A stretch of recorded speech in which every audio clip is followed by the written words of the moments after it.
Today I'll talk about conflict management. It is part of my series of lectures on human resource management. This is my lecture outline. First, I will talk about definition and introduction, then conflict, whether it is good or bad, then sources of conflict, types of conflict, stages of conflict, conflict analysis, and finally conflict management. Conflict is an interactive process manifested in incompatibility, disagreement, or dissonance within or between social entities, that is, individuals, groups, organizations, and nations. Conflict is usually based upon a difference over goals, objectives, or expectations between individuals or groups. Conflict is an issue of perception. It has two aspects: the facts of the situation and the feelings of persons involved. So, two aspects are facts and feelings. Conflict is likely to arise when there is sharing of resources, active interdependence, professionalism and specialization, and goals and role incompatibility.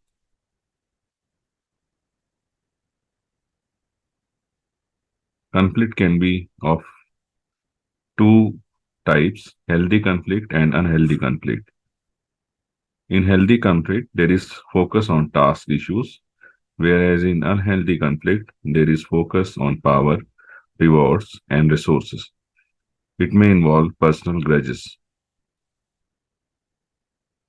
These are the advantages of conflict. Conflict create innovative and creative thinking. It promotes development of new ideas. Conflict motivates understanding.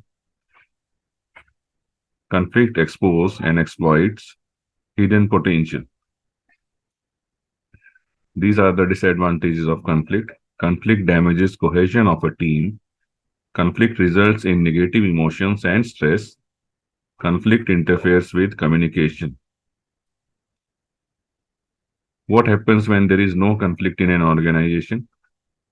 When there are no conflict, tasks are performed in a routine manner. There is no innovative thinking. There may be emergence of domineering leader. So conflict is neither right nor wrong. This is the diagram I have taken from this internet resource. When there is moderate intensity of conflict, there is maximum performance, whereas performance is poor when there is too little conflict or too much conflict. So conflict, although conflict is generally seen as negative, but it may not be, provided the conflict is acknowledged, understood, and transformed into a positive force for change. Now, what are the sources of conflict? Sources of conflict include communication, that is, too little or too much communication, noise in the channel of communication. There may be structural causes like goal incompatibility, leadership styles, interdependence between groups, and there may be personal variables. Personal variables include attitudes, emotional makeup, value systems, personality, expectations, perception of an individual. Now, types of conflict. There are two approaches for types of conflict. This is approach one. Conflicts may be intrapersonal, interpersonal, within a group, or intergroup. This is another approach for types of conflict. It depends on the behavior and compatibility of goals. So when there are compatible behavior with compatible goals, there is no conflict. However, when there are compatible goals but behavior is incompatible, it is a surface conflict. When there is incompatible goal and compatible behavior, it means there is hidden element or a latent conflict. And when both goals and behavior are incompatible, then there is open conflict. Incompatible means incompatible between two individuals or two social entities. Then about stages of conflict. These are various stages of conflict. Initially, there is potential opposition. Then there is cognition and personalization. Then there are intentions. Then it is manifested in behavior. Then there are outcome in terms of organizational outcomes.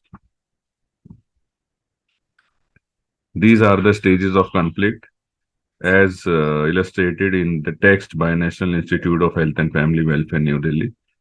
Stage 1 is potential opposition. Stage 2 is cognition and personalization, where the conflict situation is perceived and felt. Then there are intentions, where we can handle the conflict. Then there are behavioral changes.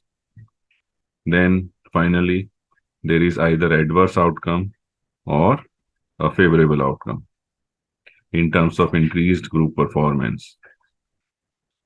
So conflict, if not handled properly, may escalate to destroy things, to destroy people, to destroy self.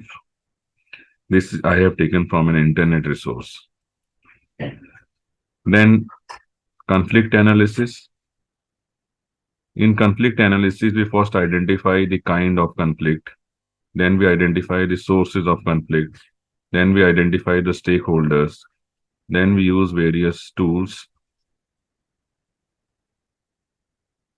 So initially we identify the kind of conflict, whether it is open conflict, latent conflict, or surface conflict. Then we identify the sources and causes of conflict. Then we identify all the stakeholders, and we should remember to look out for and involve weaker, less visible or marginalized stakeholders, example, women and poor. These are the various conflict analysis tools I have taken from this internet resource. The tools include impact matrix, feasibility matrix. These are to select priority conflict, which one is more important conflict. Then conflict tree to identify cause and effect of conflict. Then conflict mapping to identify key conflict actors and the relationship between them.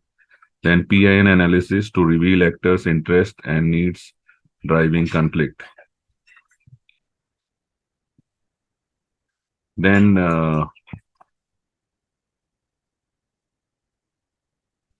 this is the impact matrix. This I have taken from this internet resource. There is cross tabulation between two parameters, and the impact is divided into high impact, medium impact, low impact, and none. And when both the parameters have high impact, the conflict is classified as high. So this color is for high conflict, this is for medium priority conflict, and this is for low priority conflict. And these are handled in a different manner. Then feasibility matrix, we analyze one or more facts in terms of impact and feasibility, and then we do further actions. Then this is conflict tree. It is the illustration of the causes, that is root causes, and the effects of the core problem or conflict. Then this is the conflict map. Conflict map, it illustrates the stakeholders. The relationship between stakeholders is illustrated in this.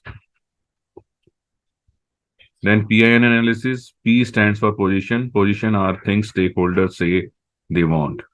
Interest are underlying motivations that inform the position. And needs are the basic things that are essential for survival or satisfaction. So we analyze PIN of each stakeholder, and we identify the area of mutual interest and needs. This is the common area. So mutual interest and needs underlying the apparently conflicting positions for different groups are identified by PIN analysis, and it uncovers some common ground on which to negotiate. Now, finally, the conflict management include various actions like consultation, where decision makers meet with interested stakeholders, representatives. Then dialogue, direct communication between stakeholders. Negotiation, is a structured dialogue between two or more parties to identify possible options for resolution together. Then mediation, it is like negotiation, but with a dedicated third party acting as a mediator. This is the classic diagram of 1976 by Thomas K. I have downloaded and added some words to this from this internet resource.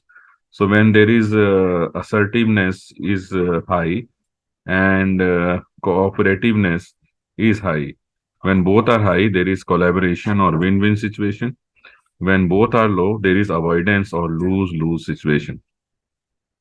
When assertiveness is high and cooperativeness is low, then there is confrontation, that is win-lose situation. Whereas when cooperativeness is high and assertiveness is low, then there is accommodation or lose-win situation, and in between there is compromise where each party give up something.